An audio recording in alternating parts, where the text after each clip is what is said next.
दोस्तों, भारत और बांग्लादेश के बीच आज ढाका के स्टेडियम में खेला गया पहला T20 मुकाबला क्रिकेट इतिहास के सबसे रोमांचक मैचों में से एक बन गया। पहले धमाकेदार महामुकाबले में कप्तान सूर्य कुमार यादव ने 105 रनों की शानदार पारी तो वहीं अभिषेक शर्मा ने 70 रनों की तूफानी पारी खेलकर बांग्लादेशी टीम में हाहाकार मचा दिया। इस मैच में भारत ने आखिरी गेंद पर जीत हासिल कर 5 मैचों की T20 सीरीज में 1-0 की बढ़त बना ली। दोस्तों, इस मैच में पहले बांग्लादेश के बल्लेबाजों ने भारतीय गेंदबाजों को कड़ी चुनौती दी, लेकिन भारतीय बल्लेबाजों ने अभिषेक शर्मा, सूर्य कुमार यादव और हार्दिक पांड्या की तूफानी बल्लेबाजी के दम पर आखिरी गेंद तक धमाल मचाकर ढाका के स्टेडियम को इंडिया इंडिया के नारों से गूंजा दिया। ये मुकाबला इतना रोमांचक था कि हर गेंद पर दर्शकों की सांसें थम रही थी। तो आज हम आपको इस धमाकेदार मैच का पूरा रोमांचक हाइलाइट्स बताने जा रहे हैं। इस हाइलाइट्स को अंत तक जरूर देखिएगा और अगर आप भी टीम इंडिया के फैन हैं तो वीडियो को एक लाइक जरूर करिए। दोस्तों, ढाका का शेर ए बांग्ला स्टेडियम आज के दिन भारतीय और बांग्लादेशी फैंस से खचाखच भरा था। नीली जर्सी में लिपटे भारतीय फैंस तिरंगे लहराते हुए अपने सितारों का हौसला बढ़ा रहे थे, तो बांग्लादेशी फैंस भी हरे झंडे लहराकर अपनी टीम का उत्साह बढ़ा रहे थे। ढाका की पिच पर हल्की घास थी जो शुरुआत में तेज गेंदबाजों को मदद दे सकती थी, लेकिन जैसे जैसे मैच आगे बढ़ता ये बल्लेबाजों के लिए स्वर्ग बनने वाली थी। माहौल ऐसा था कि हर गेंद पर तालियों और नारों की गूंज सुनाई दे रही थी। शेर ए बांग्ला स्टेडियम इस ऐतिहासिक जंग का गवाह बनने के लिए तैयार था। मैच की शुरुआत टॉस के साथ हुई। बांग्लादेश के कप्तान नजमुल हुसैन शांत ने सिक्का उछाला और इस बार किस्मत ने उनका साथ दिया। बांग्लादेश ने टॉस जीता और शांत ने बिना समय गंवाए पहले बल्लेबाजी करने का फैसला किया। उनका मानना था कि ढाका की पिच शुरुआत में बल्लेबाजों के लिए अनुकूल होगी और बाद में ड्यू की वजह से गेंदबाजों को फायदा मिल सकता है। भारत की प्लेइंग 11 में कोई बदलाव नहीं था। युवा बल्लेबाज अभिषेक शर्मा और वैभव सूर्यवंशी को फिर से ओपनिंग की जिम्मेदारी दी गई। ढाका का माहौल इस दिन खास था। भारतीय फैंस का जोश दोगुना था और तिरंगे लहराते हुए वे अपने सितारों को चीयर कर रहे थे। बांग्लादेशी फैंस भी अपनी टीम का हौसला बढ़ाने में पीछे नहीं थे। बांग्लादेश की पारी की शुरुआत लिटन दास और परवेज हुसैन इमोन ने की।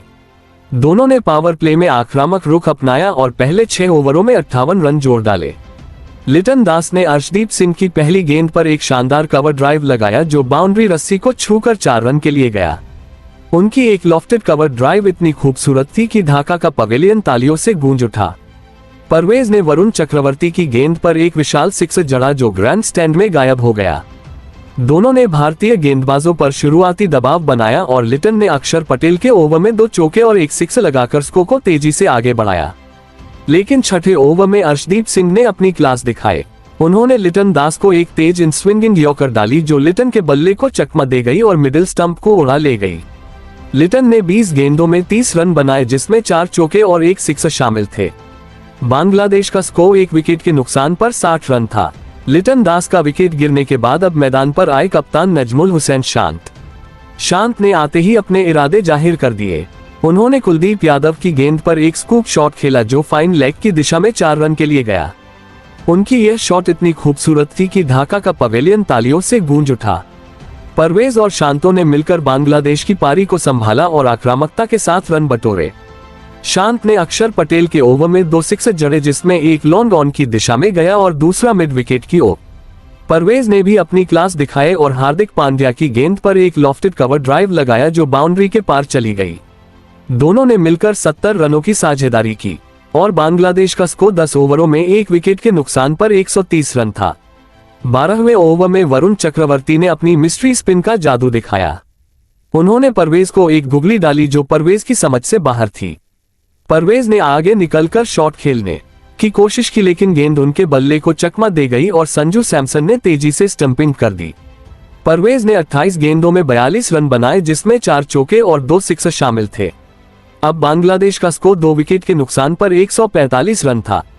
अब बांग्लादेश की तरफ से बल्लेबाजी करने के लिए तौहीद हृदय क्रीज पर आए। तौहीद ने आते ही आक्रामक रुख अपनाया और कुलदीप यादव की गेंद पर एक विशाल सिक्स जड़ा जो ढाका के ग्रैंड स्टैंड में जा गिरी। शांतो और तौहीद ने मिलकर रंगती को तेज किया। शांत ने अक्षर पटेल के ओवर में एक लॉफ्टेड कवर ड्राइव और एक सिक्स लगाया जिसने दर्शकों को झूमने पर मजबूर कर दिया। तौहीद ने भी वरुण चक्रवर्ती की गेंद पर 2 चौके और एक सिक्स जड़े। 15वें ओवर तक बांग्लादेश का स्कोर 2 विकेट के नुकसान पर 190 रन था। 16वें ओवर में कुलदीप यादव ने अपनी चतुराई दिखाई। उन्होंने तौहीद को एक स्लोअर बॉल डाली और तौहीद, जो अब बड़े शॉट्स की तलाश में थे, गेंद को ऊंचा खेल गए। गेंद डीप मिड विकेट में कैच हो गई और तौहीद की 20 गेंदों में 35 रनों की पारी का अंत हुआ। उनकी इस पारी में 3 चौके और 2 सिक्सर शामिल थे। बांग्लादेश का स्कोर 3 विकेट के नुकसान पर 200 रन था। तो के पवेलियन लौटने के बाद अब मैदान पर आए अनुभवी महमूदुल्लाह। उन्होंने आते ही अपनी क्लास दिखाए और हार्दिक पांड्या की गेंद पर एक शानदार लॉफ्टेड कवर ड्राइव लगाया जो 4 रन के लिए गया। शांत और महमूदुल्लाह ने मिलकर रन गति को बनाए रखा। शांतो ने कुलदीप यादव के ओवर में 2 सिक्सर जड़े, जिसमें एक लॉन्ग ऑफ की दिशा में गया और दूसरा स्क्वायर लेग की ओर। महमूदुल्लाह ने भी अर्शदीप सिंह की गेंद पर एक चौका और एक सिक्सर लगाया। 18वें ओवर तक बांग्लादेश का स्कोर 3 विकेट के नुकसान पर 230 रन था। 19वें ओवर में अर्शदीप सिंह ने वापसी की। उन्होंने शांतो को एक तेज यॉर्कर पर बोल्ड कर दिया। शांत ने 45 गेंदों में 75 रन बनाए, जिसमें 7 चौके और 4 सिक्सर शामिल थे। बांग्लादेश का स्कोर 4 विकेट के नुकसान पर 235 रन था। अब मैदान पर आए जेकर अली। जेकर और महमूदुल्लाह ने आखिरी ओवरों में तेजी दिखाई। जेकर ने कुलदीप यादव की गेंद पर एक सिक्सर और एक चौका जड़ा, जबकि महमूदुल्लाह ने अर्शदीप सिंह की गेंद पर एक लॉफ्टेड कवर ड्राइव लगाया। आखिरी ओवर में वरुण चक्रवर्ती ने शानदार गेंदबाजी की और जेकर को एक गुगली पर कैच आउट कराया। जेकर ने 10 गेंदों में 15 रन बनाए। बांग्लादेश ने 20 ओवरों में 5 विकेट के नुकसान पर 255 रन बनाए। भारत के लिए अर्शदीप सिंह और वरुण चक्रवर्ती ने 2-2 विकेट ली, जबकि कुलदीप यादव ने 1 विकेट लिया। बांग्लादेश की पारी ने भारत के सामने एक विशाल लक्ष्य रखा था और ढाका का स्टेडियम अब भारतीय बल्लेबाजों के धमाल का इंतजार कर रहा था। 256 रनों के विशाल लक्ष्य का पीछा करने उतरी भारत की शुरुआत अभिषेक शर्मा और युवा सनसनी वैभव सूर्यवंशी ने की। दोनों ने पावर प्ले में आक्रामक रुख अपनाया। अभिषेक ने तस्कीन अहमद की पहली गेंद पर एक शानदार कवर ड्राइव लगाया जो 4 रन के लिए गया। वैभव ने भी मुस्तफिजुर रहमान की गेंद पर एक लॉफ्टेड कवर ड्राइव लगाया जो बाउंड्री के पार चली गई, लेकिन वैभव ज्यादा देर नहीं टिक पाए। तीसरे ओवर में शोरफुल इस्लाम ने वैभव को एक तेज यॉर्कर पर बोल्ड कर दिया। वैभव ने 10 गेंदों में 15 रन बनाए, जिसमें 2 चौके और 1 सिक्सर शामिल थे। भारत का स्कोर 1 विकेट के नुकसान पर 40 रन था। अब अभिषेक शर्मा का साथ देने के लिए मैदान पर आए टीम इंडिया के कप्तान सूर्य कुमार यादव। अभिषेक ने अपनी आक्रामकता बरकरार रखी और तस्कीन अहमद की गेंदों पर लगातार 2 चौके जड़े। सूर्य कुमार यादव ने आते ही अपने इरादे जाहिर कर दिए। उन्होंने मुस्तफिजुर रहमान की गेंद पर एक शानदार स्कूप शॉट लगाया जो फाइन लेग बाउंड्री के पार 4 रनों के लिए गया। उनकी ये शॉट इतनी खूबसूरत थी कि ढाका का पवेलियन तालियों से गूंज उठा। सूर्य कुमार और अभिषेक ने मिलकर रन गति को तेज किया। अभिषेक ने मेहंदी हसन मिराज के ओवर में 2 सिक्सर जड़े, जिसमें एक लॉन्ग ऑन की दिशा में गया और दूसरा मिड विकेट की ओर जो बाउंड्री के पार चली गई। दोनों ने मिलकर 85 रनों की साझेदारी की और भारत का स्कोर 12वें ओवर में इरशाद हुसैन ने अपनी चतुराई दिखाई। उन्होंने अभिषेक को एक स्लोअर बॉल डाली और अभिषेक, जो अब बड़े शॉट्स की तलाश में थे, गेंद को ऊंचा खेल गए। गेंद डीप मिड विकेट में कैच हो गई और अभिषेक की 40 गेंदों में 70 रनों की तूफानी पारी का अंत हुआ। उनकी इस पारी में 7 चौके और 4 सिक्सर शामिल थे। ढाका का स्टेडियम खड़े होकर उन्हें सलाम कर रहा था। भारत का स्कोर 2 विकेट के नुकसान पर 155 रन था। अभिषेक शर्मा के आउट होने के बाद अब कप्तान सूर्य कुमार यादव का साथ देने के लिए विकेटकीपर बल्लेबाज संजू सैमसन क्रीज पर आए। संजू ने आते ही आक्रामक रुख अपनाया और तस्कीन अहमद की गेंद पर एक विशाल सिक्सर जड़ा जो ढाका के ग्रैंड स्टैंड में जा गिरी। सूर्य कुमार और संजू ने मिलकर रन गति को तेज किया।